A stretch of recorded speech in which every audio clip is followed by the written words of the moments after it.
کرنے کی کوشش کرتے ہیں. روزے جیسی حالت میں ہم کوشش کرتے ہیں کہ زیادہ دعا کریں، زیادہ خدا کے کلام کو پڑھیں، دوسروں کی مدد کریں، روزے کھلوائیں.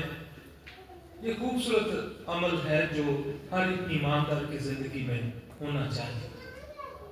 اور نہ صرف ہم بلکہ دوسرے ہمارے ساتھ رہنے والے لوگ جو ہیں وہ بھی ان دنوں بہت سے پیسے، بہت سی چیزیں، کھانے دوسروں میں تقسیم کرتے ہیں اس خیال کے ساتھ کہ یہ روزوں کے دن جو ہیں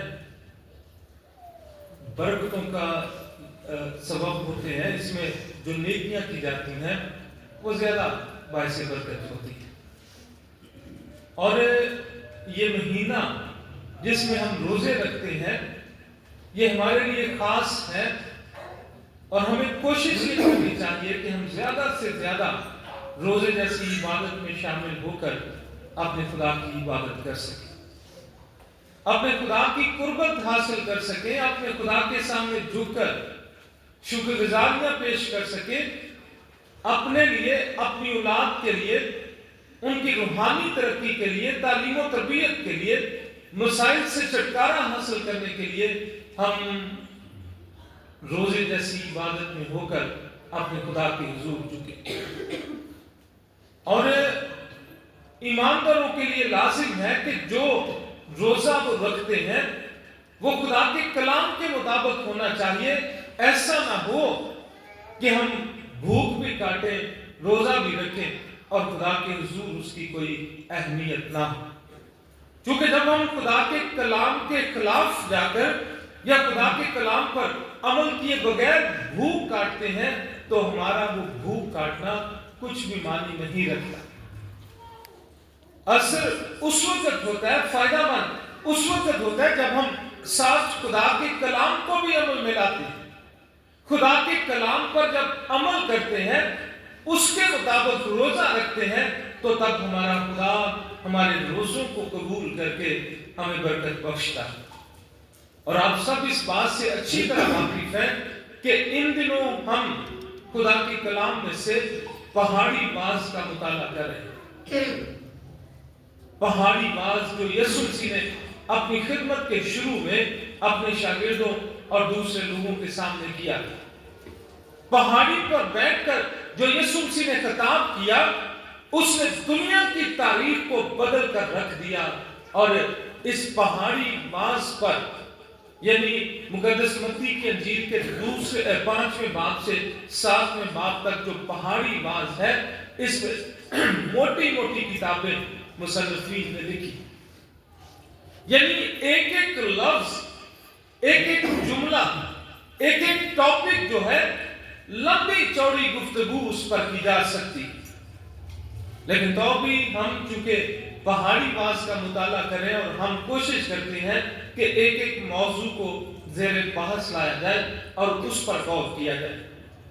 آج خداوند کے پاک کلام میں سے جو حوالہ ہم سب کے سامنے تلاوت کیا گیا، وہ مرکزی مضمون یہ ہے کہ ہم ایماندار ریاکاری اپنی زندگی میں نہ کریں. اسی لیے فرمایا گیا کہ خبردار اپنے راست بازی کے کام دکھاوے کے لیے نہ کرو. خبردار کیا گیا کہ ہم جو اس زمین پر زندگی بسر کرتے ہیں، جو اپنے آپ کو ایماندار کہتے ہیں، مسیحی کہتے ہیں، ہم سبوں کے لیے یہاں پر صادر فرمایا گیا کہ خبردار اپنے راست بازی کے کام آدمیوں کے سامنے دکھانے کے لیے نہ کرو. راست بازی کے کام کون سے ہیں؟ روزمرہ زندگی میں ہم بہت سے راست بازی کے کام کرتے ہیں. جب خدا کے کلام کو پڑھتے ہیں، جب دعا کرتے ہیں، جب کسی گھرے ہوئے کو آسرا دیتے ہیں، جب کسی بزرگ کی مدد کرتے ہیں، جب کسی بھوکے کو کھانا دیتے ہیں، جب خدا کے گھر میں کوئی کام سر انجام دیتے ہیں، جب ہم کسی کی صلح کرواتے ہیں، کوئی بھی کام جو خدا کو پسند ہے وہ راست بازی کا کام ہوتا ہے، جسے دیکھ کر ہمارا خدا خوش ہوتا ہے، جس سے خدا کی تعریف ہوتی ہے، جس سے خدا کا کلام پورا ہوتا ہے، وہ راست بازی کا کام. اور کہا گیا کہ خبردار اپنے راست بازی کے کام آدمیوں کے سامنے دکھانے کے لیے نہ کرو، اور اگر صرف آدمیوں کے سامنے دکھاوے کے لیے کرو گے تو تمہارے آسمانی باپ کے پاس تمہارے لیے کوئی اجر نہیں۔ جن کو تم دکھاتے ہو صرف ان کے پاس ہی تمہارے لیے اجر ہے۔ لیکن افسوس کی بات یہ ہے کہ ہم جس دور سے گزر رہے ہیں، سوشل میڈیا اس قدر سٹرونگ ہے کہ کوئی بھی کام کرے ہم فوراً اس کی تصویر بنا کر ویڈیو لگا دیتے ہیں، اور خدا کا کلام منع فرماتا ہے کہ اپنے راست بازی کے کام، اپنے نیکی کے کام جو ہیں وہ دکھاوے کے لیے نہ کرو۔ اگر آدمیوں کو دکھایا تو انسانوں سے صرف اجر ملے گا، اگر خدا کو خوش کرنے کے لیے کریں گے تو تب ہم خدا سے اجر پائیں گے۔ آج جس دور سے ہم گزر رہے ہیں، زیادہ تر حالات ہمیں اس طرح کے دکھائی دے رہے ہیں کہ ہم سیدھے راستے کی بجائے الٹے راستے پر چلتے ہیں۔ اگر روزہ رکھتے ہیں تو دکھاوا کرتے ہیں، اگر کسی کو کچھ دیتے ہیں تو تصویریں بنا کر فیس بک پر لگاتے ہیں، اگر کوئی نیکی کا کام کرتے ہیں تو چاہتے ہیں کہ لوگ ہمیں دیکھیں کہ ہم نیکی کا کام کر رہے ہیں۔ لیکن خدا کا کلام ایسا کرنے سے منع فرماتا ہے، اس لیے کہا کہ خبردار اپنے راست بازی کے کام دوسروں کو دکھانے کے لیے نہ کرو۔ اور اسی بات کو آگے بڑھاتے ہوئے خدا یسوع مسیح نے مقدس متی کی معرفت فرمایا کہ خاص طور پر جب تم خیرات کرتے ہو، جب تم دوسروں کی مدد کرتے ہو، تو اس وقت دوسروں کو دکھانے کے لیے سب کچھ نہ کرو۔ اپنی خیرات کرتے وقت نرسیدہ نہ بجواؤ، جس طرح عام طور پر ریاکار عبادت خانوں میں کوچوں میں کرتے ہیں کہ لوگ ان کی بڑائی کریں کہ واہ جی واہ اس نے بڑا اچھا کام کیا۔ عبادت خانوں میں، گلیوں کوچوں میں جب کسی کی مدد کرتے ہیں، جب کسی بھی طرح سے کچھ دیتے ہیں تو اس میں کسی طرح سے کوئی دکھاوا نہیں ہونا چاہیے۔ دکھاوا بالکل نہیں ہونا چاہیے، چونکہ بائبل مقدس واضح کر رہی ہے کہ درسنگا نہ بجاؤ، دوسروں کے سامنے دکھاوا نہ کرو، کیونکہ ایسا کر کے تم اپنا اجر انہی سے پاؤ گے جن کو تم دکھاتے ہو۔ اگر خدا جو پوشیدگی میں دیکھتا ہے اس کے لیے سب کچھ کرتے ہیں تو یہ کریں کہ اگر دائیں ہاتھ دے تو بائیں کو بھی علم نہ ہو۔ اگر تیرا دائیں ہاتھ دیتا ہے تو بائیں کو بھی پتہ نہ چلے۔ اور یہ بائبل مقدس میں جو ٹرم استعمال کی گئی ہے یہ کیسی حیران کن ہے۔ حالانکہ ہم اس بات سے اچھی طرح واقف ہیں کہ اگر اس ہاتھ سے کچھ کرتے ہیں تو اس کو یقیناً پتہ چلتا ہے، لیکن صرف سمجھانے کے لیے اور ریاکاری نہ کرنے کے لیے، دکھاوا نہ کرنے کے لیے اس حد تک کہا گیا کہ اگر تیرا دائیں ہاتھ دیتا ہے تو بائیں کو بھی پتہ نہ چلے، یعنی ہم ڈھنڈورا نہ پیٹے، بالکل بھی کسی طرح سے ہماری زندگیوں میں ریاکاری یا دکھاوا جو ہے وہ نہیں ہونا چاہیے۔ وہ شیدہ رہے، وہ شیدگی میں جو خدا دیکھتا ہے وہی ہمیں اجر دے گا۔ اور اگر صرف انسانوں کو دکھانا ہے تو پھر خدا کی طرف سے ہمارے لیے کوئی اجر نہیں۔ اور خدا کا بندہ بزرگ متی اپنے انجیلی بیان میں بیان کرتا ہے کہ اگر تم دعا کرتے ہو تو بھی ریاکاروں کی طرح نہ بنو۔ پہلی بات جو کی گئی ہے کہ اپنی راست بازی کے کام خدا کو خوش کرنے کے لیے جو ہم کرتے ہیں، جو نیکیاں کرتے ہیں، وہ دکھانے کے لیے نہ کریں۔ دوسری بات یہ کی گئی ہے کہ اگر خدا کے نام پر کچھ دیتے ہیں تو تب بھی دکھاوا جو ہے وہ ہمارے اندر نہیں ہونا چاہیے۔ اور تیسری بات جو یہاں پر کی گئی ہے کہ جب تم دعا کرتے ہو تو ریاکاروں کی طرح نہ بنو، کیونکہ وہ عبادت خانوں میں، بازاروں میں، موڑوں پر کھڑے ہو کر دعا کرنا پسند کرتے ہیں تاکہ لوگ ان کو دیکھیں اور ان کی عزت کریں۔ در حقیقت یہ اس دور کو سامنے رکھتے ہوئے بات کی گئی تھی جب لوگ خاص طرح کا لباس پہن کر لوگوں کے سامنے کھڑے ہو کر اونچی اونچی آواز سے دعا کرتے تھے اور لوگ کہتے تھے واہ جی واہ، یہ تو بڑی دعا کرنے والا شخص ہے، یہ تو بہت دعا کرتا ہے۔ یسوع مسیح نے کہا کہ ایسی اگر کوئی ریت چلی آ رہی ہے تو اسے ختم کیا جائے. اگر دعا کرتے ہو تو بھی ریاکاری تمہارے اندر نہیں ہونی چاہیے. ریاکاروں کی طرح نہ کرو بلکہ اپنے خدا کو خوش کرنے کے لیے کرو. اپنی کوٹھی میں جا, دروازہ بند کر اور اپنے خدا کے سامنے جھک کر دعا مانگ.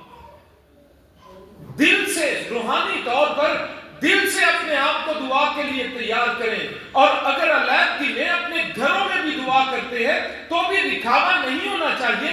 اور ہفتہ وار عبادت میں جو خداوند کے حکم کے مطابق ہے, جب اس کے حضور آ کر جھکتے ہیں, اور ہمیں اگر کبھی دعا کا موقع نہیں ملتا یا مل جاتا ہے تو یہ نہ سمجھیں کہ دوسرے حقیر ہیں یا دوسروں کی کوئی عزت ہے.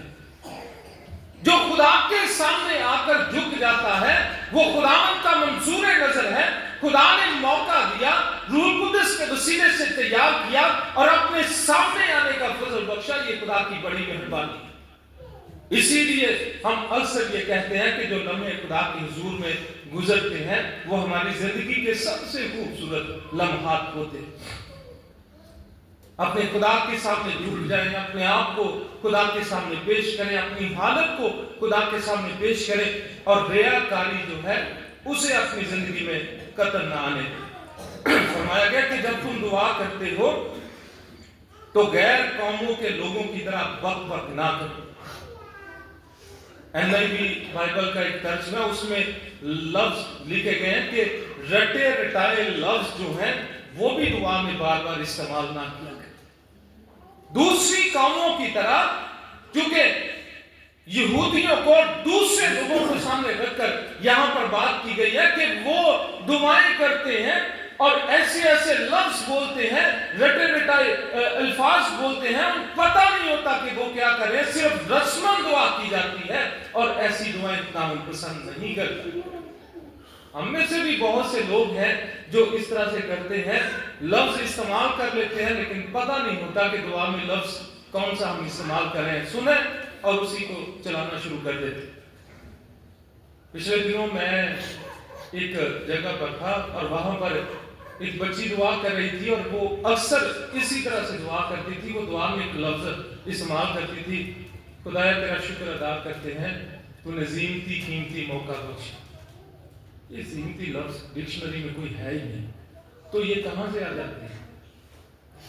یہ اکثر دعا کرتے وقت ہم بڑے بڑے لفظ استعمال کرتے ہیں, قدوس قدوس قدوس. یہ قدوس قدوس لفظ جو ہے اس کا مطلب بہت اچھا ہے, لیکن بعض اوقات ہمیں پتہ نہیں ہوتا. اب پتہ نہیں ہوتا تو ہم اس کے بغیر بھی تو سیدھی دعا کر سکتے ہیں نا. یہاں سیکھیں. انگلش میں اکثر ہم کسی کا لفظ سن لیتے ہیں اور جب ہمیں پتہ نہیں ہوتا تو ہم انگلش کے لفظوں کو بھی دعا میں استعمال کر کے غلط طرح سے لفظ استعمال کرنا شروع کر دیتے ہیں اور مذاق بن جاتے ہیں دوسروں. لیکن کیا ضرورت کیا ہے ہمیں اس طرح سے دوسروں کے لفظ لے کر ان کو دعا میں کرنے کی؟ یہاں پر واضح کیا گیا کہ دوسروں کی طرح رٹے رٹائے لفظ دعا میں استعمال کرنے کی ضرورت نہیں. اگر کسی لفظ کا ہمیں مطلب نہیں آتا تو ہم کیوں مشکل میں پڑ جاتے ہیں؟ اگر ہم انگلش نہیں بول سکتے یا اردو نہیں بول سکتے تو سیدھی زبان میں کیوں نہیں بات کرتے؟ ہم خدا سے اس طرح بات کریں دعا میں جیسے ہم عام روز بولتے ہیں, خدایا تیرا شکر ادا کرتے ہیں, تیرے سامنے جھکے ہوئے ہیں. سیدھی سیدھی بات کریں خدا کے ساتھ. خدا دلوں کو جانچتا ہے, وہ ارادوں سے واقف ہے. ہم دوسروں کے سامنے مذاق نہ بنا کریں. پریز کو پرویز کہہ دیتے ہیں یا اس طرح سے لفظ جو انگلش کے ہیں ہم غلط استعمال کر کے اپنی بےزتی کرواتے ہیں. یہاں پر واضح کر دیا گیا کہ ایسے رٹے رٹائے لفظ ہم عبادت میں دعا میں استعمال نہ کیا کریں. ہم دعا میں یہ سوچا کریں کہ خدا ہمارے سامنے ہے, ہم خدا کے سامنے جھکے ہوئے ہیں اور ہم خدا کے ساتھ بات چیت کر رہے ہیں. ہمارا رابطہ خدا کے ساتھ ہے, وہ ہماری سن رہا ہے, ہم اس کو بتا رہے ہیں, وہ اپنے وعدے کے مطابق ہمارے سامنے ہے, ہم اس کے ساتھ رابطے میں ہیں. اکثر ایسے ہوتا ہے کہ ہم دعا کر جاتے ہیں رسمن اور ہمیں پتہ بھی نہیں ہوتا کہ دعا میں ہم نے کہا کیا. دعائیں ربانی پڑھ جاتے ہیں اور ہمیں پتہ ہی نہیں ہوتا کہ اس کے لفظ کیا ہیں.